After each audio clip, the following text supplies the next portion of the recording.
देखा था कि कैसे हम एरे लिस्ट में कोई एलिमेंट को स्टोर करते, उसको कैसे हम सॉर्ट कर सकते हैं, इसके बारे में इस वीडियो हम जानने वाले हैं। कि यहाँ पर जैसे हम स्ट्रिंग ले रहे हैं, इस स्ट्रिंग के बारे में हम पर्टिकुलर एक ऑब्जेक्ट दे दें, जैसे कि फॉर्मर स्टूडेंट कोई भी एक क्लास को पास कर दे, उस क्लास में जो डाटा हो उसके अगर बेसिस पे हमको अगर सॉर्टिंग करना हो, जैसे ही मान लीजिए क्लास स्टूडेंट उसके पास आईडी है, नेम है, सिटी है, अगर इस टाइप का कोई वेरिएबल है उसके बेसिस पर अगर हमको सॉर्टिंग करना है तो कैसे हम करेंगे, ये हम जानेंगे इस वीडियो में विद प्रॉपर डिटेल से। तो चलिए इस वीडियो को शुरू करते हैं विद प्रॉपर डिटेल से।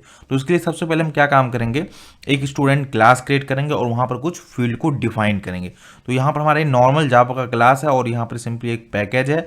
इस पैकेज के अंदर मैं सिंपली क्या काम करता हूँ, सबसे पहले एक क्लास को क्रिएट करता हूँ, जिस क्लास का मैं सिंपली नेम दे देता हूँ स्टूडेंट। ओके, और ये पुराना वाला क्लास को हम सिंपली क्लोज कर देता हूँ। और इसके अंदर जैसे कि मैं कुछ प्रॉपर्टी प्राइवेट, सबसे पहले मैं ले लेता हूँ स्ट्रिंग, और स्ट्रिंग में लेता हूँ फर्स्ट नेम हमारा नेम रहेगा।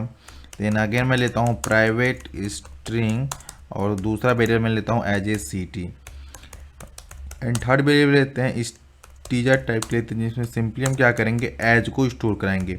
सिंपली बेसिकली यहाँ पर हम ये 3 वेरिएबल को डिफाइन कर दिए हैं। ओके, अब सबसे पहले क्या करेंगे, गेटर एंड सेटर इसको क्रिएट करना पड़ेगा। तो यहाँ से राइट क्लिक करिए, राइट क्लिक बात करने के बाद सिंपली यहाँ से जो आपको सोर्स दिख रहा है इस पर क्लिक करिए, एंड देन यहाँ पर लिखा है क्या, जनरेट गेटर एंड सेटर, इस पर क्लिक करिए। तो जितने भी तीनों फील्ड है, इस तीनों फील्ड को हमको गेटर एंड सेटर क्रिएट करना है। ओके, तो इसलिए यहाँ पर सेलेक्ट ऑल किए और सिंपली यहाँ से जनरेट पे क्लिक करेंगे तो ये क्या काम करेगा, हमारा उन सारे फील्ड का गेटर एंड सेटर को क्रिएट कर देगा। ओके, इतना हमारा काम हो गया। अब हम एक क्लास को क्रिएट करेंगे, जो क्लास हमारा काम क्या करेगा, इस पर्टिकुलर वैल्यू के जो क्लास है उसकी वेरिएबल को हमको उसके बेसिस पे हमको सॉर्टिंग करना है। तो अगेन मैं एक दूसरा क्लास क्रिएट करता हूँ, इस पर राइट क्लिक करता हूँ एंड न्यू पे आता हूँ और सिंपली देता हूँ क्लास और सिंपली देता हूँ सॉर्टिंग टेस्ट नाम की एक क्लास दे दी। ओके, और यहाँ से एक मेन मेथड ले लिए और यहाँ पर हमको सिंपली लेंगे list of student basically. Okay, तो ये हमारा स्टूडेंट होगा और उसके पैकेज को हमको इंपोर्ट करना पड़ेगा कि बेसिकली जो हमारा स्टूडेंट है वो कहाँ पे डिफाइन है। तो सिंपली इसको लिस्ट लेते हैं इक्वल टू, एंड यहाँ लेते हैं एरेज एज लिस्ट ले लेते हैं, और उस लिस्ट में क्या काम करेंगे, सिंपली हम स्टूडेंट को ऑब्जेक्ट को डिफाइन कर देंगे। ओके, एंड यहाँ सबसे पहले हमको इस लिस्ट को इंपोर्ट करना पड़ेगा। ओके, जो हमारा लिस्ट इंपोर्ट हुआ जावा डॉट यूटिल को करना है, ना कि Java dot AWT, Java dot यूटिल वाली लिस्ट को हमको इंपोर्ट करना है। तो यहाँ देखिए लिस्ट और एरे लिस्ट हमारा इंपोर्ट हो गया। अब यहाँ इसके अंदर इस एरे लिस्ट के अंदर किसकी वैल्यू को स्टोर करना है, स्टूडेंट को एज ए ऑब्जेक्ट। तो सिंपली यहाँ पर लिखेंगे न्यू स्टूडेंट। ओके, एंड यहाँ से कॉमा दे देंगे और यहाँ से सिंपली क्या काम करेंगे, हमारा फर्स्ट क्या पोजीशन पे नेम है तो सिंपली नेम दे देते हैं। ओके, एंड सिटी में दे देते हैं सिंपली, एंड एज हम दे देते हैं सिंपली। ये हमारा हो गया। इसी तरह से हम 2 3 4 स्टूडेंट को क्रिएट कर देते हैं। ओके, तो ये हमारा नेम हो गया। सिंपली मैं कुछ नेम यहाँ से पास कर दे रहा हूँ। ओके, तरीके से हम कुछ स्टूडेंट को यहाँ पर स्टोर कर दी इस पर्टिकुलर। यहाँ पर आप देख रहे हैं एरर आ रहा है। एरर क्यों आ रहा है, क्योंकि जो हम स्टूडेंट क्रिएट किए वहाँ पर हमने कंस्ट्रक्टर डिफाइन नहीं किया, जो कंस्ट्रक्टर मतलब 3 वैल्यू ले। तो यहाँ पर हमको अगेन क्या करना है, कंस्ट्रक्टर को डिफाइन करना पड़ेगा स्टूडेंट में, जो कि 3 आर्गूमेंट ले, नेम, सिटी एंड एज। तो अगेन यहाँ पर स्टूडेंट पर आएंगे और यहाँ से हम क्या काम करेंगे, राइट क्लिक करेंगे, सोर्स पे आएंगे। सोर्स पे आने के बाद सिंपली यहाँ क्या लिखेंगे, जनरेट कंस्ट्रक्टर यूजिंग फील्ड।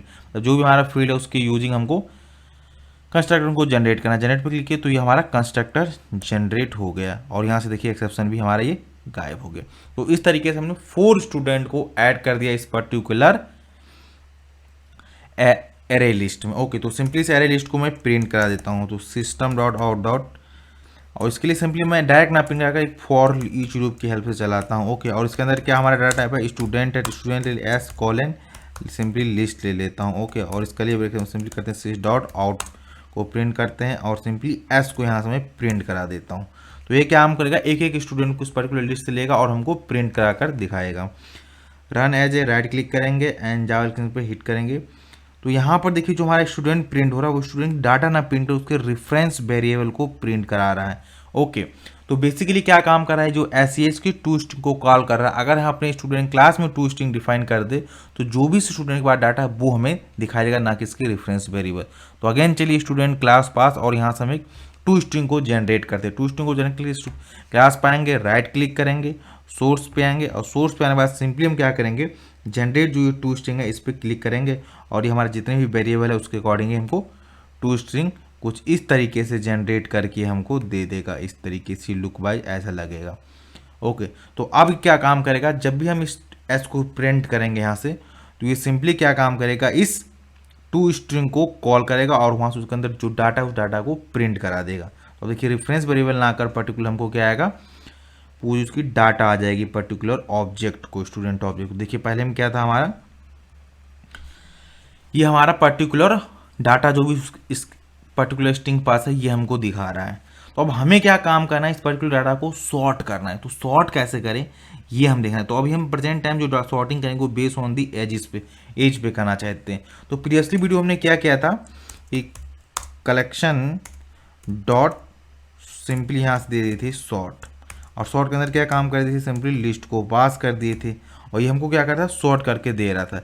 लेकिन इस समय आप जैसे ऐसा लिखा तो यहाँ पर एक्सेप्शन डायरेक्ट दिखा रहा है। क्या कह रहा था, method sort list in the type collection, अगर मैं हाईलाइट करता हूँ, is not applicable for the argument list of student. कह रहा है जो पर्टिकुलर आप लिस्ट ऑफ स्टूडेंट है ना उसके लिए कलेक्ट जो मेथड है एप्लीकेबल नहीं है। क्यों नहीं एप्लीकेबल है, क्योंकि इसको एप्लीकेबल बनाने के लिए आपको क्या काम करना पड़ेगा, जो स्टूडेंट है इसको यहाँ पर इम्प्लीमेंट करना पड़ेगा कंपेरेबल इंटरफेस को। तो कैसे करेंगे देखिए, तो जो कंपेरेबल इंटरफेस है उसको हमको यहाँ पर इम्प्लीमेंट करना पड़ेगा। अब इसको यहाँ क्यों इम्प्लीमेंट करना पड़ेगा उसके बारे में भी मैं आपको दिखाता हूँ। इम्प्लीमेंट्स लिखिए और इसके अंदर एज ए आर्गूमेंट ले लेगा। ओके, इम्प्लीमेंट कंपेरेबल ले लिया, और इसके अंदर कह रहा है कि इसके अंदर एक क्लास को पास करना है। किस क्लास को, सिंपली इसी क्लास को कॉपी करके इस टी की जगह पे पास के, देखो हम स्टूडेंट टाइप को ही रखें। लेकिन जो कंपेरेबल इंटरफेस है इसकी ये इंटरफेस है और इसके पास एक मेथड है, और हम जानते हैं कि कोई भी क्लास इंटरफेस को अगर इंप्लीमेंट करे तो उस क्लास इंटरफेस के बाद जो भी मेथड है उसको ओवरराइड करना पड़ेगा इंप्लीमेंटिंग क्लास को। तो अब इसके पास कंपेयर टू मेथड है तो इसको अब स्टूडेंट क्लास क्या करेगा, ओवरराइड करेगा। तो सिंपली इसको ऐड इम्प्लीमेंटर पर क्लिक किया और हमारा यहाँ से आ गया कंपेयर टू मेथड आ गया।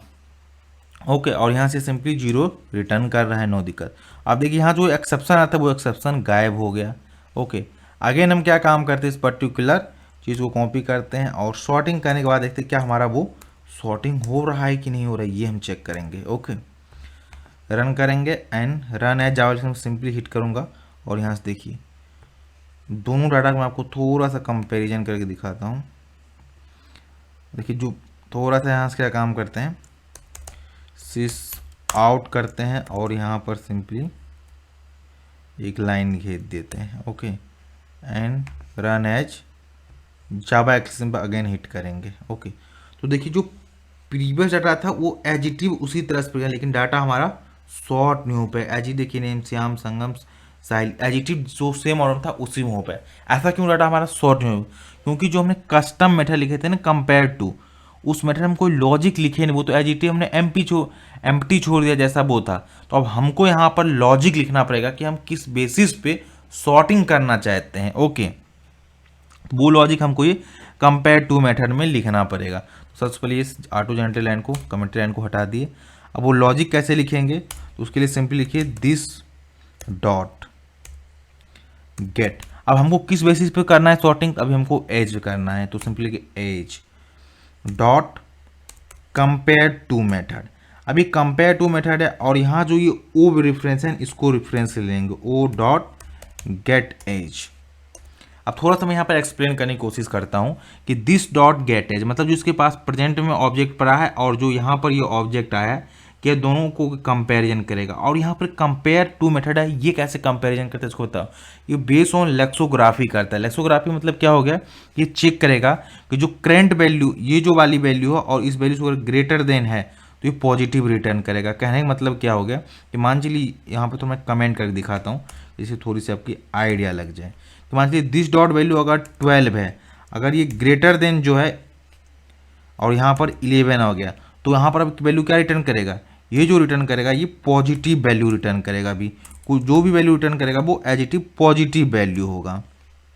ओके, अगर यहाँ से क्या हो गया, ये 12 और यहाँ से सिंपली मान चलिए लेस देन 13, मतलब थोड़ा मैं कंडीशन थोड़ा उल्टा कर देता हूँ, ग्रेटर देन 11 कर दे, तो ये कंडीशन क्या हो गया, फॉल्स हो गया। इट मतलब क्या हुआ कि जो हमारा एक करंट वैल्यू है, अगर ये यहाँ से सिंपली इसको कर दीजिए 13, ओके, देन कंपेरिजन होगा बेटर। तो अब यहाँ से जो हमारा एक करंट वैल्यू है और जो ये वाली वैल्यू आई है, ये क्या है, इससे ग्रेटर है, तो यहाँ पर अगर वैल्यू रिटर्न करेगा माइनस करेगा। लेकिन जब दोनों वैल्यू जो इक्वल अगर हो गया ना, दोनों अगर वैल्यू हमारा क्या होगा, इक्वल अगर हो गया, तो ये सिंपली रिटर्न करेगा 0। ये हमारा कंपेयर टू इस तरीके से काम करता है। जो करंट वैल्यू है अगर इससे ग्रेटर देन तो पॉजिटिव रिटर्न करेगा, लेकिन करंट वैल्यू अगर लेसर देन इस वैल्यू से है ना, तो नेगेटिव रिटर्न करेगा। लेकिन दोनों आपस में अगर बराबर तो सिंपली क्या रिटर्न करेगा, एज ए 0 करेगा।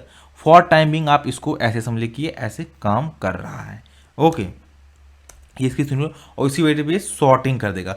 तो अब हम देखेंगे जैसे प्रोग्राम को मैं रन करूंगा तो हमारा डाटा सॉर्टिंग कैसे हो जाएगा, एज बेसिस पे हो जाएगा। ओके, तो चलिए मैं सिंपली आपको दिखाता हूँ। यहाँ से आए एंड रन आ जाएंगे and Java license simply hit करूँगा और देखिए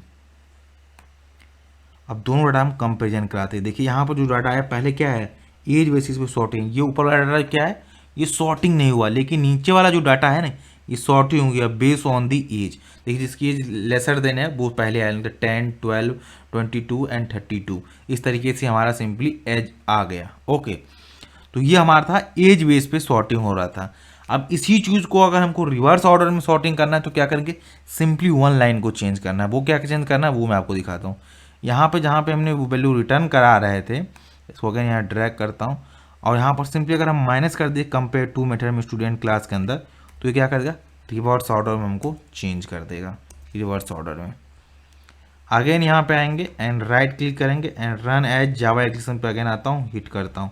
तो अब देखिए जो हमारा अब जो कंपेरिजन हुआ होगा, आई मीन सॉर्टिंग हुआ होगा, वो हुआ होगा रिवर्स ऑर्डर में। देखिए 32, 22, 12, 10, अब रिवर्स ऑर्डर में हमको वैल्यू मिल रहा है। ओके, नॉट रिवर्स ऑर्डर में हम बोलेंगे डिसेंडिंग ऑर्डर में हमको एज के बेसिस पे डाटा हमको मिल रहा है। अगर अब हम चाहते हैं कि हमको नेम बेसिस पे सॉर्टिंग करना है तो कैसे करेंगे, तो कोई चेंजेस नहीं, सिंपली वहाँ पर जहाँ पर हम एज लिखे थे वहाँ पर सिंपली हमको क्या करना पड़ेगा, नेम लिखना पड़ेगा। तो जैसे मैं यहाँ पर एज बेसिस पे करे तो सबसे पहले माइनस को हटाता हूँ। ओके, इस कोड को भी एडिटिव रह देता हूँ, इसी लाइन को सिंपली कॉपी कर देता हूँ और इस पर्टिकुलर लाइन को कमेंट कर देता हूँ जिससे आपको प्रॉपर विजुअल रहे। एंड यहाँ से आते हैं और यहाँ जहाँ लिखा है गेट एज, यहाँ पर सिंपली कर देंगे गेट नेम कर देंगे। ओके, इसी लाइन को कॉपी करते हैं और यहाँ पर पेस्ट कर देते। तो अब जो हमारा डाटा सॉर्टिंग होगा वो बेसिकली किस होगा, इस पे नेम बेसिस पे सॉर्टिंग होगा। ओके, तो अगर यहाँ से आते हैं सॉर्टिंग क्लास के अंदर और राइट क्लिक करते हैं और आपको दिखाते हैं कि जो अब जो डाटा सॉर्टिंग होगा वो नेम बेस पे हमको डाटा सॉर्टिंग करके मिलेगा। तो प्रीवियसली हमने क्या किया था, एज बेसिस पे किया था, लेकिन अब हम कर दिए नेम बेसिस पे। तो यहाँ से आपको दिखाते हैं, देखिए पहले यहाँ पे श्याम, संगम, पंकज आया, तो यहाँ देखिए पंकज देन एसएस ऑर्डर आ गया। ओके, तो यहाँ डाटा सॉर्टिंग हो गया नेम बेसिस। तो आई होप आपको ये होल कॉन्सेप्ट समझ आया होगा कि कैसे अगर हम एरे लिस्ट में एज ए ऑब्जेक्ट रखते हैं और उस ऑब्जेक्ट के किसी वेरिएबल के बेस पर अगर हमको सॉर्टिंग करना है तो कैसे कर सकते हैं, ये मैंने होल कॉन्सेप्ट समझाने की कोशिश किया। अगर नेम बेसिस पे आपको डिसेंडिंग ऑर्डर में रखना है तो यहाँ पर सिंपली क्या करना पड़ेगा, यहाँ पर सिंपली आपको माइनस लगा देंगे। अगर आप माइनस कर देंगे तो सिंपली ये डिसेंडिंग ऑर्डर में आ जाएगा। ये भी मैं आपको दिखा देता हूँ जिससे कि होल कॉन्सेप्ट आपको समझ पाएगा कैसे असेंडिंग एंड डिसेंडिंग में अगर कस्टमाइज हमको सॉर्टिंग इंप्लीमेंट करना तो कैसे करेंगे।